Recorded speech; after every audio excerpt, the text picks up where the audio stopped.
Bonjour tout le monde, bienvenue sur cette nouvelle vidéo de nouveau en mode podcast. Avant de commencer, j'espère que vous allez bien, évidemment, une chose assez importante, Et nous sommes à quelques jours maintenant de la sortie officielle de Evolution Prismatique, la nouvelle extension de Pokémon, la version EV 8.5 qui devrait sortir normalement le 17, même s'il me semble qu'il y a quelques retards ici et là. On aurait peut-être des ETB qui vont sortir soit le 17 ou soit le 21. On ne sait pas trop si oui ou non. Il y a des retards, mais on a eu quand même pas mal de sorties, pas mal de vidéos qui ont été faites par énormément de créateurs de contenu, que ça soit en français ou que ça soit principalement en anglais. Moi également, j'ai fait une petite vidéo, il y a de ça, je crois, 2 mois, 1 mois, 2 mois, quand la nouvelle est sortie, quand l'extension a été annoncée, j'avais fait une petite vidéo où j'avais présenté très rapidement les produits qui allaient sortir et également, voilà, parler un petit peu de mon excitation par rapport à cette extension. Quand l'extension a été annoncée, j'étais vraiment énormément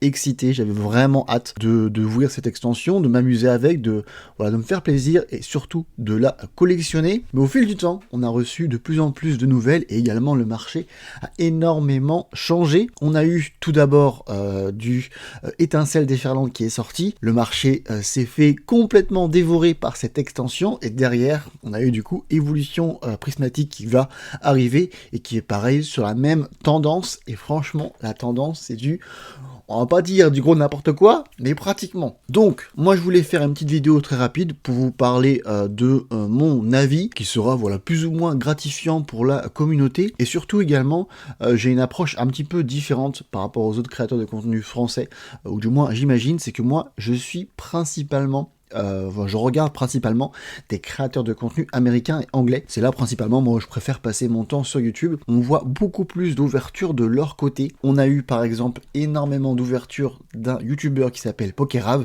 qui a ouvert je crois plus de 400 boosters de évolution prismatique. Et mon Dieu, que ça a été une vraie douleur de regarder ça. Également, j'ai regardé plusieurs youtubeurs ici et là, mais je voulais pas trop mettre de nom ici sur la table, on va juste parler de Pokérave principalement. Pokérave, pourquoi? Car je crois que c'est le créateur de contenu qui a ouvert le plus de boosters en vidéo, et il reflète bien le problème principal de cette extension. Cette extension a un taux de drop éclaté sa mère. Éclater sa mère. Il a fait une première vidéo où il a ouvert 100 boosters, il a eu qu'une seule alternative. Ensuite, il a fait une autre vidéo où il a ouvert 200 boosters, il a eu 2 alternatives. Et également une carte dorée. Mais sinon, c'est tout. Rien du tout. Je crois quelques cartes EX ici et là, mais sinon, absolument rien. Et quand tu ouvres plus de 300 boosters en vidéo comme ça d'affilée, ça en dit long. Il en a également ouvert 100 après ça, où je crois qu'il a enfin eu un Evoli alternatif, donc l'une des cartes que nous recherchons. Donc, qu'est-ce que ça en dit déjà? Ça en dit que les cartes vont être un cauchemar sans nom pour aller chercher, mais également, ça en dit autre chose. Ça en dit que aller chercher les cartes secrètes, ça va être un véritable cauchemar. Pour référence, il me semble qu'il y a 34 ou 35 cartes secrètes, et s'il faut ouvrir 400 boosters pour avoir 3 d'entre eux, 4 d'entre eux, laisse tomber quoi. Ça veut dire que tu auras une carte alternative tous les 100 boosters. C'est un vrai cauchemar, en sachant qu'on est également sur un autre problème qui se passe en ce moment, c'est que Pokémon est redevenu une tendance, une mode, et surtout, pas mal de gens achètent pour, entre guillemets, investir, pour ensuite revendre beaucoup plus cher que sur le marché. Alors ça a déjà été le cas pendant la phase Covid, on a tous eu ça à différentes échelles. Je sais pas comment la France a été touchée. Moi à ce moment-là j'étais en Nouvelle-Zélande, on était touché, donc la Nouvelle-Zélande c'était assez cher, mais en même temps vu qu'on était sur une île, on payait de toute façon les boosters, avec un prix assez élevé par rapport à la normale. Quand tu es isolé du monde, c'est à peu près un écho comme ça. Malgré tout, on suivait à peu près la tendance à peu près partout, et c'est vrai qu'il y a eu une petite vague d'afflux pendant la période de Covid, mais là on est sur du x2 voire du x3 par rapport à cette période-là.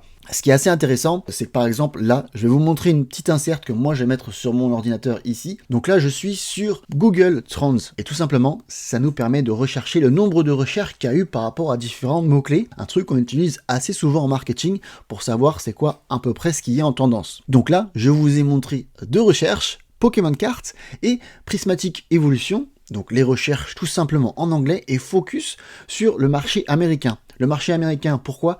C'est vraiment ce qui va faire une grosse base pour absolument toutes les cartes de absolument tous les pays, que ce soit les cartes françaises, les cartes espagnoles, les cartes italiennes, bref, vous avez compris, ça fait une grosse marché, même le marché japonais est pas très très loin également de ces trends-là, donc principalement le marché américain va nous donner une ligne de prix, et en général, si le marché américain est assez élevé, bah du coup, les cartes dans d'autres langues vont également monter. En revanche, si le marché américain descend, bah, les autres cartes dans d'autres langues vont également descendre. Donc ça donne un bon petit repère. Et là, ce qu'on peut regarder, c'est que dès que Prismatic Evolution est arrivé, on a eu une grosse pique qui est arrivée. On avait également un petit pic ici en octobre-novembre, mais là on peut voir vraiment l'afflux par rapport à Pokémon, et là on voit vraiment l'affluence qui est arrivée. Pour vous dire à quel point c'est fou, on a quand même plus de gens qui recherchent Prismatic Evolution que de gens qui ont recherché Pokémon, que ce soit, enfin les cartes Pokémon, que ce soit en 2021, que ce soit même avant ça, en 2020, tout ça,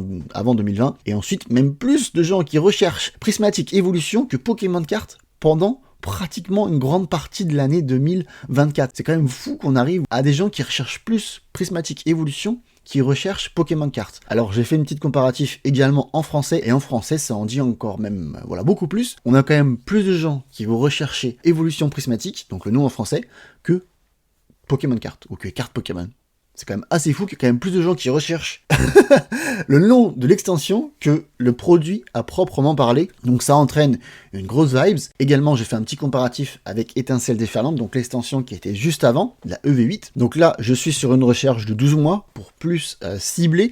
Et là, vous voyez qu'on avait quand même une belle évolution de évolution prismatique qui est vraiment pas très loin de Étincelle Déferlante. Donc on a une grosse vibe pendant ce moment-là, et si je compare avec la France, on peut voir que Étincelle Déferlante a eu son gros pic forcément jusqu'à fin novembre à peu près, et ensuite dès que l'extension évolution prismatique est arrivée, là il y a eu un changement de force direct, et là on peut voir directement qu'on a plus de gens qui recherchent évolution prismatique ou qui ont recherché Étincelle Déferlante. Donc c'est assez fou, ça en dit assez long sur le marché, et ça fait également peur pour l'avenir. On a également une carte de Étincelle Déferlante, la plus grosse carte du marché, qui s'est vendue à 2700 €. Et de ça pas très longtemps sur le marché français. En général, sur le marché anglais, on était à 1000, voire 1300 en général. Et là, sur cette extension, la carte phare de cette extension, c'est le Noctali. Et le Noctali se vend déjà à plus de 3000 $. Donc ça en dit assez long, je ferai une vidéo à part par rapport à ça pour en parler très rapidement, mais ça en dit à quel point ça va être compliqué d'avoir du stock, parce que si tout le monde recherche, si la demande est énorme sur cette extension, forcément l'offre aura du mal à suivre. On sait que Pokémon pense faire une reprint, ou du moins va faire une reprint courant printemps. C'est pratiquement officiel, les US en parlent quand même pas mal. Il y a de grandes chances que ça va arriver chez nous également. Mais bon, quand même, ça va être une vraie bataille pour aller chercher l'extension. Ça va être compliqué pour avoir du stock ici et là. Si les produits sortent ce 17 janvier, ça va être une vraie bataille à l'homme. Ça va être un vrai Hunger Games dans les magasins pour essayer d'avoir du stock. Donc on verra bien. Personnellement, je pense que je vais un peu skipper cette extension.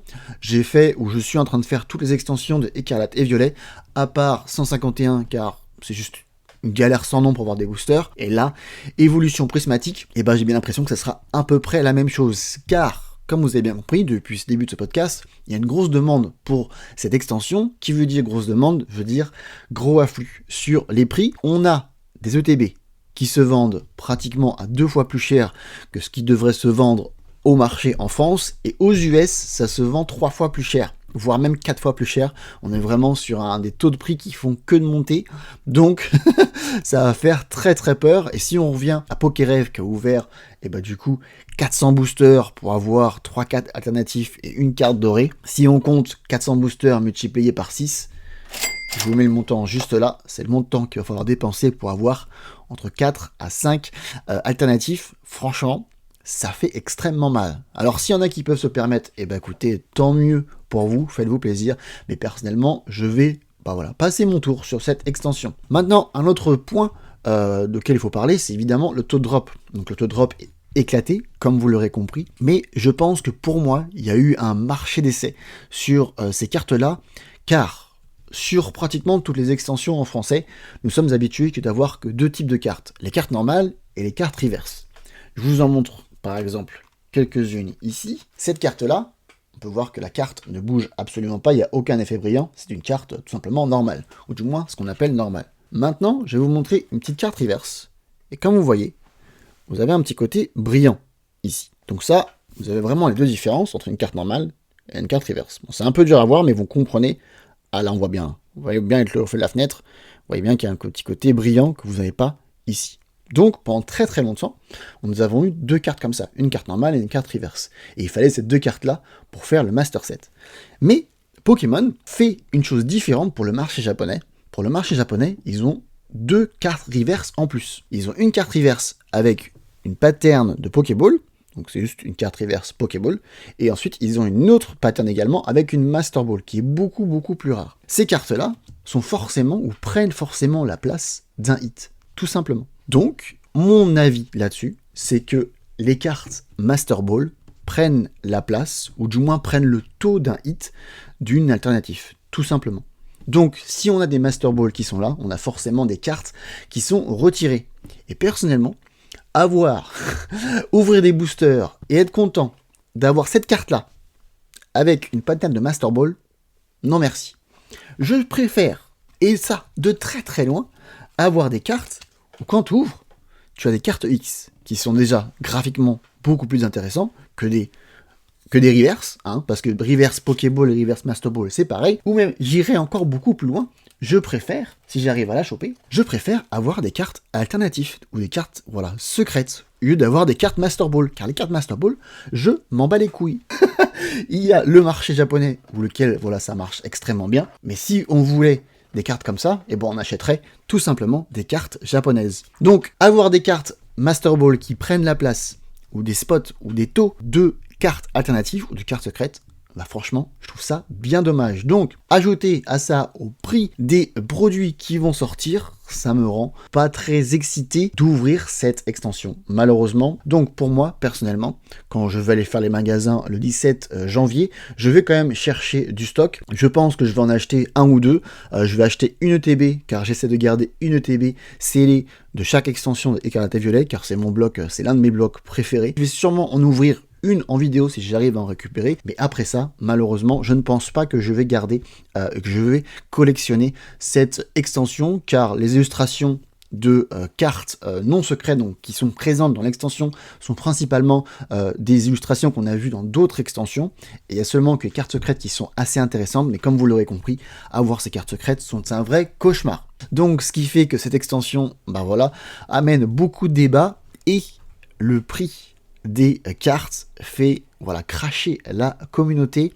Si vous regardez plusieurs youtubeurs sur la communauté américaine, ils sont pratiquement en train de boycotter cette extension, ce qui est un gros message pour Pokémon. Malheureusement, beaucoup de scalpers passeront derrière pour choper tous les stocks. Il y a déjà des vidéos qui tournent de scalpers qui flex, ce qui est assez triste à voir. Il y a d'ailleurs une vidéo qui a marché extrêmement bien où un homme se balade dans son petit salon et son salon est rempli d'ETB. Il s'est fait un labyrinthe de ETB. Il a réussi à choper un stock en avance et de bien tout scalper. Et il est fier de présenter ces ETB et de les vendre à 4 fois plus cher par rapport au marché. Donc voilà où est le marché en ce moment. Ça en dit long, c'est assez compliqué. Et moi, ça me rend un peu triste pour tous les collectionneurs un peu lambda qui sont par exemple comme moi qui aiment juste collectionner, pas forcément qui sont là pour faire du chiffre, pas forcément qui sont là pour l'argent. Tout ce qu'on aime, c'est ouvrir un petit booster de temps en temps, voilà, se faire plaisir. Pour moi, la collection, c'est avant tout un hobby et voilà, on voudrait pas que ça devienne un hobby qui devienne beaucoup trop cher. Il y a assez d'hobbies comme ça dans le monde qui sont assez chers. Pokémon, c'est déjà assez coûteux comme ça l'est. On n'a pas envie que ça continue à monter et en ce moment, malheureusement, c'est en train de monter. Donc il y a plusieurs youtubeurs américains qui sont en train de gueuler assez fort. Également la communauté anglaise de l'Angleterre s'est également mise dessus. Et là, on commence à avoir des réactions qui vont se faire de plus en plus grandes, du moins je l'espère. Donc personnellement, voilà, vous l'aurez compris, je pense que je vais un peu skipper évolution prismatique. Je vais quand même ouvrir quelques boosters en vidéo. Je n'ouvrirai pas de boosters en dehors des vidéos, vous allez voir. Car là, vous voyez sur les dernières extensions, par exemple l'extension de Étincelle déferlante, je ouvrais des boosters tout seul. L'extension de Couronne Stellaire qui est pratiquement l'une des meilleures d'un de mes blogs préférés de Écarlate et Violet, et ben je suis en train de m'éclater. Là, je suis en train d'ouvrir par exemple une display en short sur YouTube, mais également j'ouvre des boosters ici et là. D'ailleurs, ce matin, j'ai eu, voilà, le petit briochien. Voilà, pour vous dire, pour vous dire à quel point j'ouvre assez régulièrement. Ça te coûte pas trop cher d'ouvrir. Alors là, si on doit ouvrir des boosters qui vont coûter 10$, enfin même 10 € quoi, ça va coûter très cher, très très cher. Donc voilà, c'est un petit podcast que je voulais juste partager à peu près à mon avis, vous faire partager également ce qui se passe sur le réseau américain et anglais, car je pense qu'il n'y a pas beaucoup de gens qui en parlent, même ce qu'on retrouve sur l'actualité Pokémon France, c'est forcément un effet boule de neige de ce qui se passe aux US, mais je trouve que c'était assez intéressant d'en parler. Je ferai une autre vidéo, je pense demain ou après-demain, où je parlerai des ventes complètement folles de Noctali qui sont en train de se passer en ce moment, et je vous montrerai également le marché américain, à quel point ça s'est enflammé pour eux. Donc voilà, ça sera assez intéressant de vous montrer ça. Ça fait également un peu peur pour l'avenir. On a pas mal de blocs qui vont arriver, qui vont être encore pires que celui-ci. Évolution prismatique, ça a été annoncé un petit peu à la dernière minute entre guillemets, alors qu'on a un autre bloc qui est annoncé depuis bien longtemps, qui est le bloc Rocket, qui va revenir, qui a été annoncé même au championnat du monde de Pokémon, de combat Pokémon, de Pokémon cartes.